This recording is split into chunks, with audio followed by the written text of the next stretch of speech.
Bonsoir à toutes et à tous, bienvenue dans Libre Ensemble, votre rendez-vous de la laïcité. On le sait, défendre les droits humains peut être très risqué dans certaines régions du monde.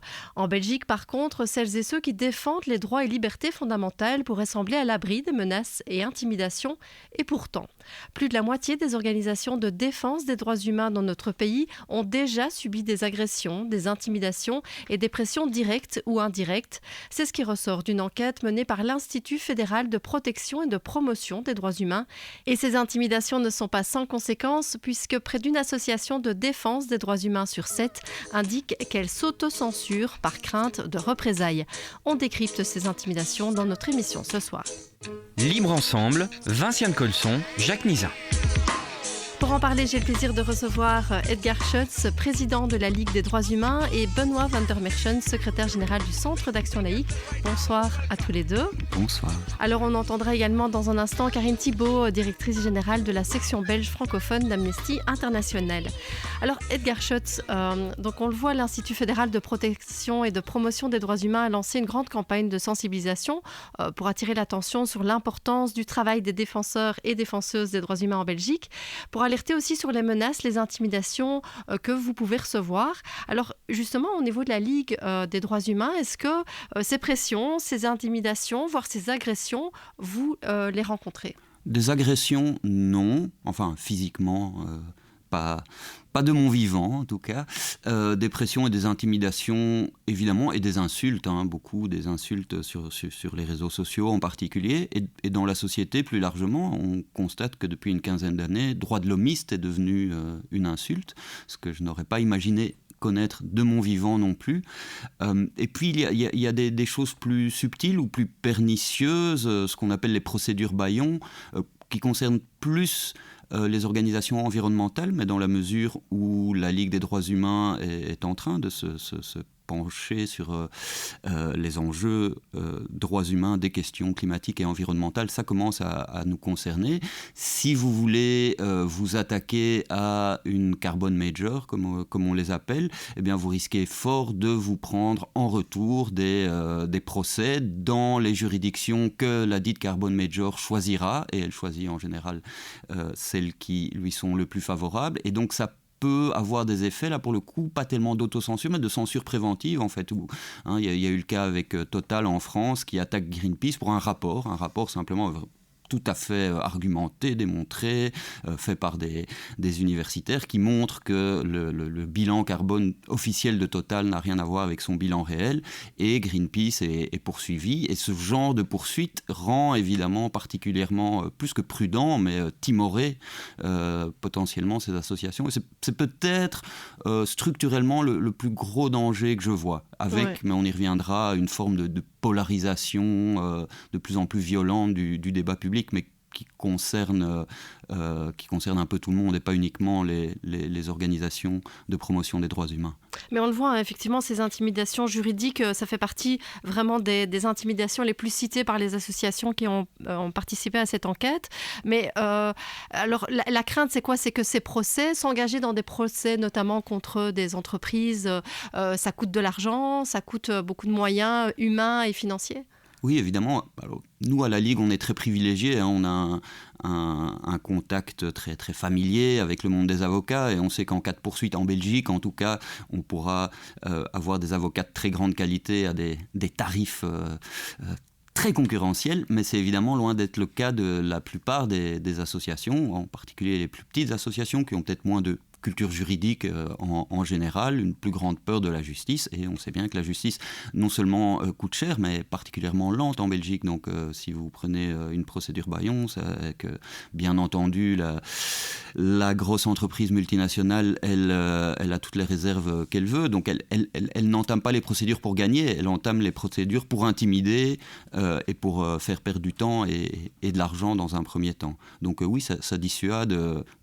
Pour être très honnête et dévoiler un tout petit peu la couronne, nous sommes actuellement en train de travailler à une procédure de ce type-là, sur laquelle je ne dirai pas plus que ça, mais on passe énormément de temps à comparer les différents types d'assurances juridiques, à savoir dans quelle juridiction on pourrait être poursuivi, et c'est à peu près toutes celles où l'entreprise est active, et donc les assurances juridiques coûtent extrêmement cher, et on passe énormément de temps à ça pour bétonner l'affaire et parfois on en vient à se demander si ça vaut la peine tellement ça requiert d'énergie. Benoît van der Merchen, on va continuer, on va en parler encore des intimidations juridiques, mais j'ai envie de vous poser aussi la question de façon un peu plus générale au niveau du Centre d'Action Laïque. Est-ce que des intimidations, des menaces, voire des agressions parfois, est-ce que c'est quelque chose que le Centre d'Action Laïque connaît ? À partir du moment où on te détermine, on défend des positions avec force et vigueur, on prend le risque à un moment donné de susciter la contradiction, normal, peut-être des oppositions, pourquoi pas, et effectivement d'avoir à un moment ou à un autre des actions, des menaces, pour rappel quand même, sous une précédente législature, au moment où on discutait déjà d'une révision de la loi une réforme de la loi sur l'interruption volontaire de grossesse, on a un gouvernement et un Premier ministre qui a traité le Centre d'Action Laïque de menteur. Aujourd'hui, je dirais que ce à quoi nous faisons face, c'est un climat de violence. Un climat de violence qui, Edgar Sock l'a rappelé, est très général, mais qui en même temps, dans un monde de l'immédiateté, du zapping, des caractères comptés, amène à très vite des positions tranchées qui sont parfois avec des effets délétères.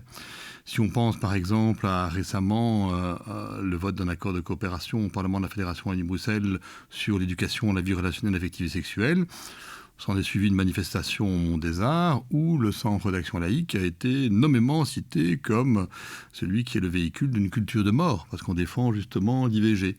Ce qui, ici, et c'est pas spécialement mon travail comme responsable administratif de cette structure, a appelé l'UNB pour leur dire faites des rondes supplémentaires autour du bâtiment, puisque notre bâtiment est situé sur le campus de la Plaine. Il y a quand même quelques écoles qui ont vécu une tentative d'incendie suite à ce vote. Le 14 octobre, nous avions en soutien au collectif Laïcité Yalla un débat sur l'éducation à l'épreuve des intégrismes religieux et identitaires. C'était en pensant évidemment à ce qui s'était déroulé en France avec Samuel Paty. Et c'est un assassinat absolument abject. La veille, le 13 octobre, se passe ce qui se passe à Arras. Avec de nouveau l'assassinat d'un professeur. Voilà, et donc je passe une journée avec le bourgmestre de Saint-Josse, qui a été d'une correction exemplaire, d'une efficacité exemplaire, pour discuter justement de comment on assure la sécurité d'un événement qui se déroule à Saint-Josse. Lorsque se déroule le drame sur la place Saint-Clet le 16 octobre, avec un fou furieux qui tire sur deux pauvres supporters suédois, c'est à 2 pas du Festival des Libertés qui se déroule, organisé par notre régional de Bruxelles Laïque, qui se déroule au Théâtre National, c'est à 100 mètres, on s'interroge sur la sécurité. Donc oui, effectivement, aujourd'hui, mettre des points d'attention sociétaux en débat, ça devient quelque part risqué, c'est questionnant par rapport à l'évolution de notre société, cette violence gratuite qui vient terriblement vite, qui est parfois instrumentalisée, et nous on pourrait finir par poser la question, est-ce que j'organise, sacrebleu, ce débat-là à tel moment ? Et rien ne serait pire que l'autocensure, parce que justement, tout ça devrait nous inciter au contraire à se dire, on a raison de mettre des questions en débat dans une démarche libre examinis, en écoutant les positions des uns et des autres, en étant sans concession sur le débat des idées, mais en respectant toujours les personnes. Et aujourd'hui, c'est vrai que les temps sont compliqués. Oui, parce que vous dites pas d'autocensure, mais quand même une pression psychologique qui est là, peut-être, et qui fait que certains pourraient être un peu mal à l'aise d'organiser telle ou telle chose. Écoutez, moi j'ai la faiblesse de croire qu'ici, au sein de notre mouvement laïque, ça ne vient pas encore perturber nos activités. Heureusement, on a quand même eu l'occasion de faire, il y a de cela 2 ans, approximativement, une étude sur l'autocensure des professeurs dans le cadre de leur travail. Et on pense justement après l'assassinat de Samuel Paty, et c'est une réalité sur laquelle on a beaucoup d'échos, que certains professeurs, dans le cadre de leur fonction, hésitent à parler des questions qui sont liées à la neutralité, à des positionnements par rapport à des questions sociétales et religieuses. Et ça en dit beaucoup sur l'état de notre société aujourd'hui, malheureusement. Alors, je vous propose à présent de donner la parole donc à Karine Thibault. Elle est directrice générale d'Amnesty International Belgique, donc pour la partie francophone de la Belgique. Elle nous parle effectivement, elle aussi, des menaces, des intimidations que peuvent recevoir son association et les membres de son association.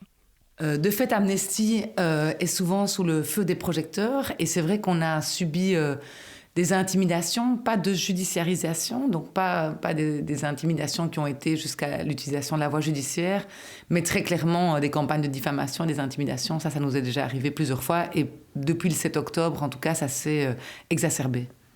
Alors, est-ce que ce sont des attaques vraiment sur l'association Amnesty ou parfois des attaques ad hominem ?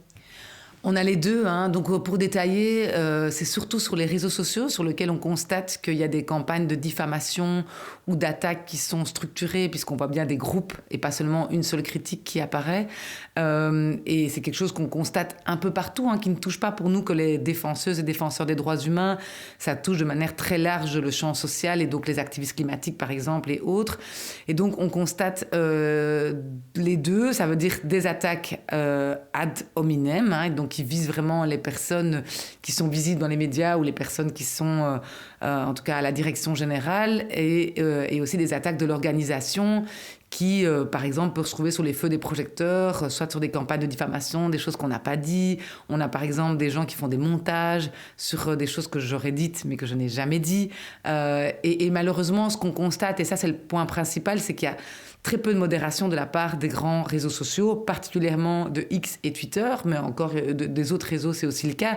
Et c'est quelque chose qu'en tant qu'Amnesty International, on dénonce depuis longtemps, parce qu'on se rend compte que les réseaux sociaux, pour la moitié des gens, c'est le lieu où elles et ils s'informent. Et donc, s'il n'y a pas de modération de la part des réseaux sociaux, il y a une propagation de la haine et de la polarisation dans l'opinion publique.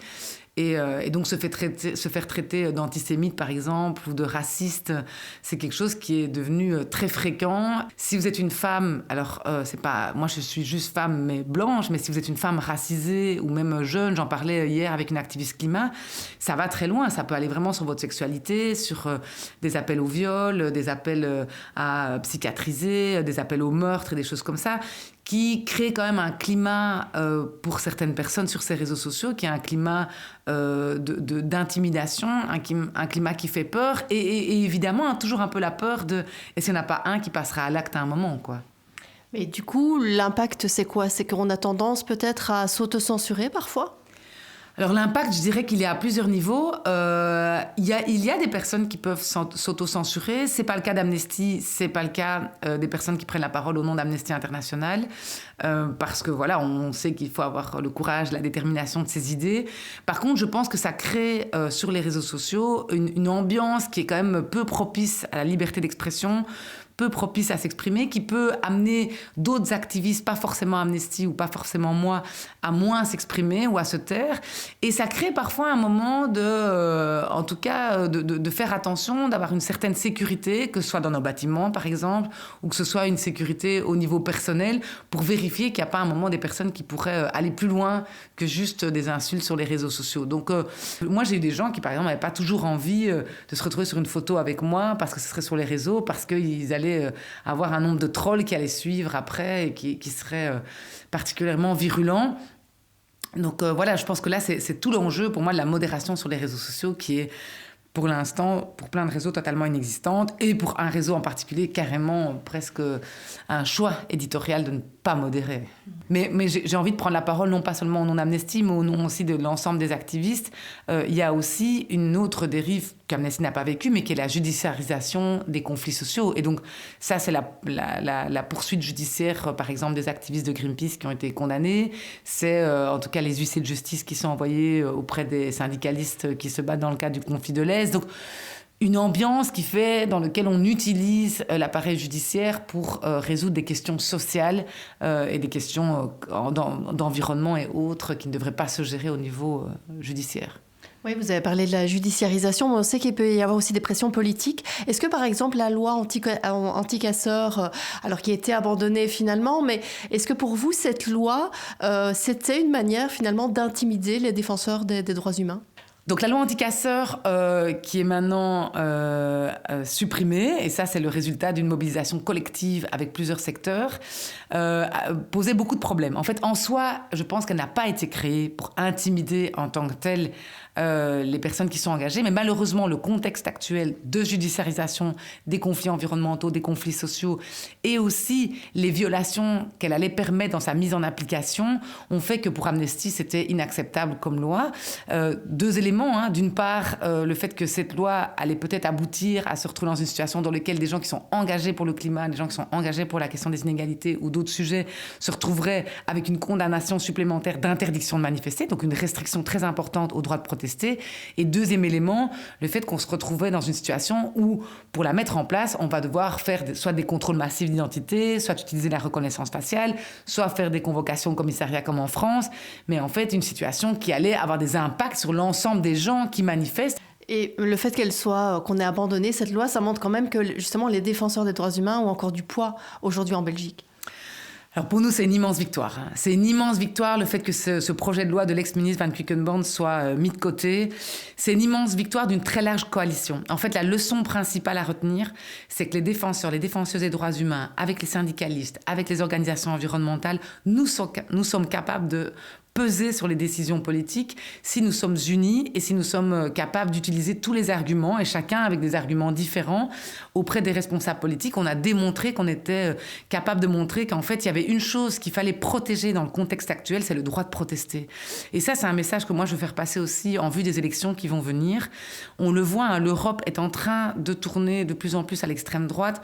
On a vraiment besoin de protéger des droits fondamentaux qui sont la liberté d'expression et le droit de se rassembler, et des droits fondamentaux aussi européens. Donc, au contraire, renforçons le droit de protester. On en aura besoin dans les années à venir. Ça permet aussi aux citoyens et citoyennes de tous bords, hein, même d'opinions politiques tout à fait différentes, d'avoir le sentiment de pouvoir s'exprimer. Je pense que c'est fondamental. Quand on va museler cela, malheureusement, je pense qu'on s'oriente vers en tout cas des situations problématiques, et avec, par exemple, des activistes ou des mouvements sociaux qui vont passer beaucoup de temps devant les cours et tribunaux, alors qu'en fait, ils devraient faire un autre type de travail dans la société. Edgar Schotz, ici Karine Thibault nous dit notamment que grâce à la solidarité entre les différentes associations de défense des droits humains, par exemple une loi comme la loi anti-casseurs finalement n'est pas passée. Est-ce que c'est ça aussi une des solutions pour lutter contre ces intimidations, c'est d'être solidaire entre différentes associations ? Oui, c'est quelque chose qu'on essaie de pratiquer à la Ligue depuis longtemps. On a coutume d'appeler ça des fronts peu communs. Donc quand on essaie d'élargir nos combats ou de rejoindre des combats quand ce n'est pas nous qui sommes moteurs, aux associations environnementales, aux syndicats, à des structures comme le CAL. Donc évidemment, ça peut aider, hein, de manière générale, y compris dans des actions de désobéissance civile, le cas échéant. Si vous êtes tout seul, vous avez beaucoup plus de chances de passer à la casserole judiciaire que si vous êtes nombreux. Et si je parle de désobéissance civile, c'est peut-être parce que la plus grosse menace pour la Ligue, alors là c'est un peu spécifique à la Ligue et aux associations de défense des droits des personnes en migration, mais c'est que le droit n'est plus respecté. C'est que la Ligue, au fond, le cœur de son activité, c'est le recours juridictionnel. La Ligue n'a jamais autant gagné devant les cours et tribunaux depuis 2 ans, et ça n'a jamais eu aussi peu d'effet sur le réel, parce que le gouvernement fédéral et sa secrétaire d'État à l'asile a décidé de ne pas respecter les décisions de justice. Et quand je dis décision de justice, c'est du tribunal de première instance de Bruxelles, de la Cour d'appel de Bruxelles, du tribunal du travail, de la Cour du travail, de la Cour européenne des droits de l'homme et récemment du Conseil d'État. Et donc l'État s'assied sur toutes ces décisions. Voilà, et c'est aussi alors je ne vais pas dire que c'est une agression vis-à-vis des associations, mais c'est quelque chose de particulièrement inquiétant pour leurs activités. Quel message l'État envoie-t-il à la société civile quand il agit de la sorte ? Eh bien, il vous dit pratiquer la désobéissance civile, l'action directe, la violence, puisque la voie judiciaire, en fait, ne compte plus. Et ça, c'est en termes de tension des rapports sociaux, de violence potentielle, c'est extrêmement grave. Et le cas échéant, la responsabilité en incombera au gouvernement. Benoît van der Merchon, on sait par exemple le Centre d'action laïque est financé par l'État, de différentes manières, mais est financé par l'État, que ce soit par l'éducation permanente ou par la justice. Est-ce que, on voit que dans les pressions qui sont citées, il y a aussi les pressions politiques. Est-ce qu'il y a une crainte parfois de recevoir des pressions politiques et d'avoir une menace pour ces financements ? Non, je pense pas. Moi, je pense que c'est assez communément accepté dans notre petite Belgique qu'il est logique que le pouvoir finance le contre-pouvoir. Et c'est très bien comme ça. Ça pourrait, à un moment donné, subir des tensions. On ne sait pas ce qui se déroulera après le 9 juin. J'ai envie de dire que aujourd'hui, ce qui est un peu compliqué, quand même, c'est un climat général. On a vécu des années difficiles, que ce soit la lutte contre le terrorisme, puis la pandémie. Il y aura pas mal de similitudes à faire, de rapprochements en termes de droits qui ont été mis de côté ou entre parenthèses durant ces moments de crise.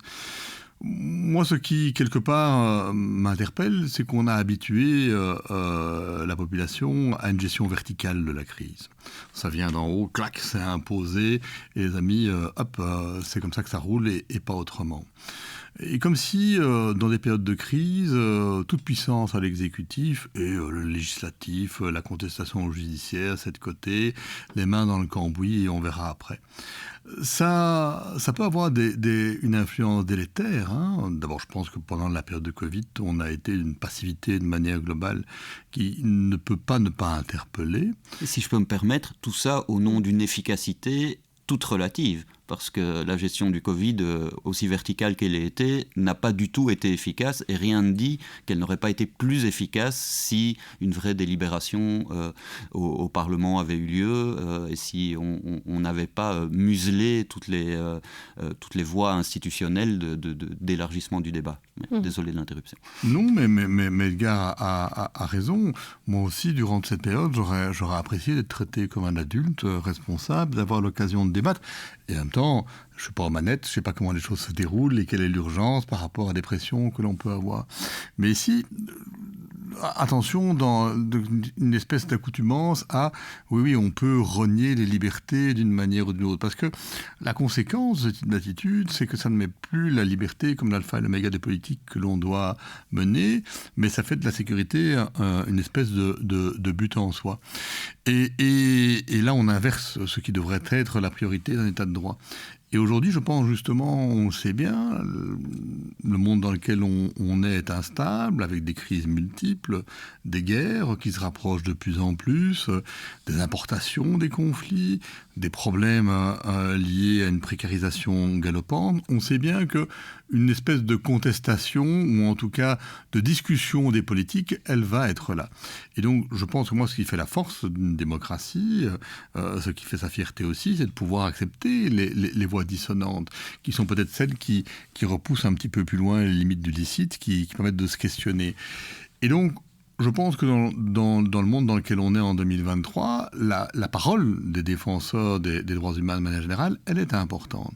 Et attention donc à tout ce qui pourrait, d'une façon ou d'une autre, les discréditer. Allez, on sait bien qu'on est dans une société d'immédiateté, du zapping, des caractères comptés, on a l'impression que tout doit toujours être réglé tout de suite. Attention aussi que ça ne se fasse pas non plus au détriment de certains principes. Si je devais prendre un exemple d'actualité, il y en a 36 qu'on pourrait citer. Prenons l'exemple du greffier du Parlement wallon. Je ne connais pas ce monsieur, je ne sais pas du tout ce qu'il s'agit, mais force est de constater qu'à partir du moment où la mèche a été allumée, le gaillard, il aura beau chanter Malbrook, de toute façon, son sort, dans l'opinion publique, il est scellé, au mépris de la présomption d'innocence, des procédures, de ce qui peut être démontré. Imaginons qu'on adopte le même type de comportement vis-à-vis du président de la Ligue des droits humains, Edgar Sock. Que l'on se lance comme ça dans des invectives sur ce qu'il est, ce qu'il a fait, ce qu'il a pu faire. Et si on parlait de sa vie privée dissipée, on pourrait dire énormément de choses à cet égard. Mais le mal, il est fait, évidemment. À partir de ce moment-là, quelles que soient les procédures qui, d'une façon ou d'une autre, pourraient arriver à dire « mais oui, on a été trop loin », et ça n'aura jamais le même écho qu'au moment où on a allumé la mèche. Et je pense que là aussi, on a une responsabilité collective par rapport à un environnement où très vite, effectivement, on a l'impression qu'on doit clouer au pilori directement quelque chose sans accepter des règles de base de ce qui fait notre société, notre état de droit, en matière pénale principalement, la présomption d'innocence, le respect des procédures, du contradictoire ou autre. Ça devient compliqué. Et je pense que dans le monde, on le voit, à quel point les procédures judiciaires peuvent être instrumentalisées dans la dictature, à quel point on peut vite discréditer tel ou tel militant des droits de l'homme. Sans croire exonérer aujourd'hui en Belgique, je pense que ce serait une erreur. Le récent procès, peut-être qu'Edgar Sock pourra en parler mieux que moi, le récent procès qui est intenté à l'encontre de l'ancien président de la Ligue des droits de l'homme, Alexis de Soif, en a un témoignage éclairant. Mais on va revenir, je pense, effectivement là-dessus. C'est-à-dire que le 30 novembre dernier, s'est plaidé le procès en appel donc, du commissaire Pierre van der Missen contre l'avocat Alexis de Soif. Donc Alexis de Soif, ancien président de la Ligue des droits humains. Le policier avait porté plainte pour harcèlement et outrage. Il reproche donc à Alexis de Soif de l'avoir harcelé, outragé sur les réseaux sociaux entre 2008 et 2016, période pendant laquelle il était directeur du service des interventions de la zone de police Bruxelles XL et que Alexis de Soif était donc président de la Ligue des droits humains. Ici, pour vous, Edgar Schotz, c'est clairement une intimidation qui a été faite à l'égard de Alexis de Soif ? Oui, de la part du commissaire Van der Missen et de la part du parquet fédéral qui a décidé d'interjeter appel.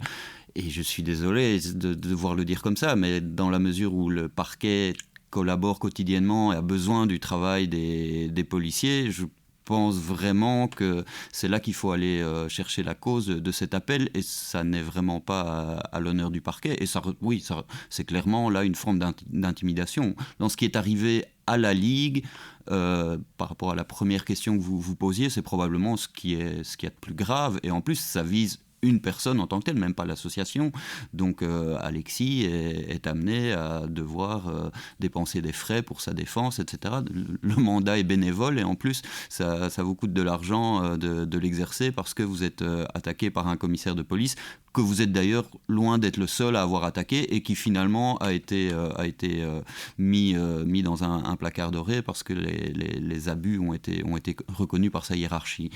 Donc ça, c'est vraiment une affaire emblématique et particulièrement inquiétante. Oui, est-ce que pour vous, c'est une forme de représailles par rapport à des sorties qui ont été faites régulièrement par la Ligue sur les violences policières, par exemple ? Alors, représailles, je ne sais pas, il faudrait aller dans la tête du commissaire Van der Missen et j'en suis probablement fort éloigné. Donc, je ne sais pas, je ne suis pas sûr qu'il y avait une intention politique globale et un lien avec l'activisme de la Ligue en matière de violence policière, mais il y avait très clairement une volonté d'intimidation générale et peut-être d'envoyer un signal au successeur d'Alexis de Soif sur le fait qu'il fallait peut-être pas trop l'ouvrir sur certains sujets. Je veux dire que si c'est le cas, je n'ai pas appris la leçon, mais voilà. Et alors le pire, c'est qu'on sait que in fine, si jamais la cour d'appel devait condamner Alexis, ce qui m'étonnerait beaucoup, mais si jamais, on sait très bien qu'on gagnera à Strasbourg à la Cour européenne des droits de l'homme. Mais combien de temps perdu ?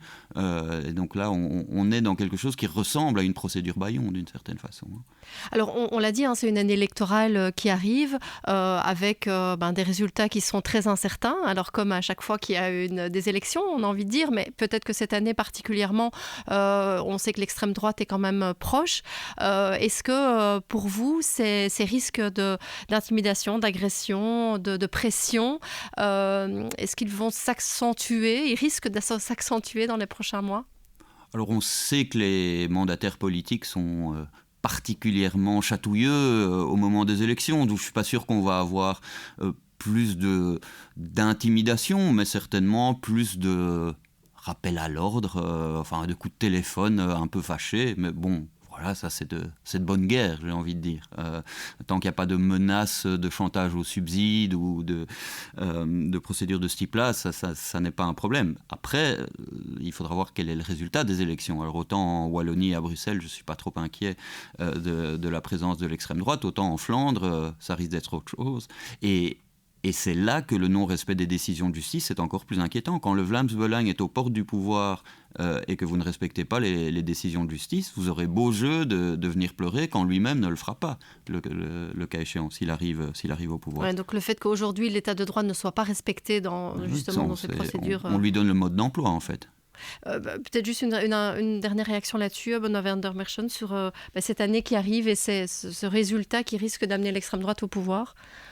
Ça nous oblige davantage et je pense que ce que nous devons faire, c'est nous tenir droit, rester campés sur nos principes et se dire que accepter ce qui apparaît de plus en plus comme une fatalité aux yeux des uns et des autres, à savoir une montée d'extrémisme, c'est courber les chines. Eh bien, je peux vous assurer qu'ici, du côté du mouvement laïque, c'est non.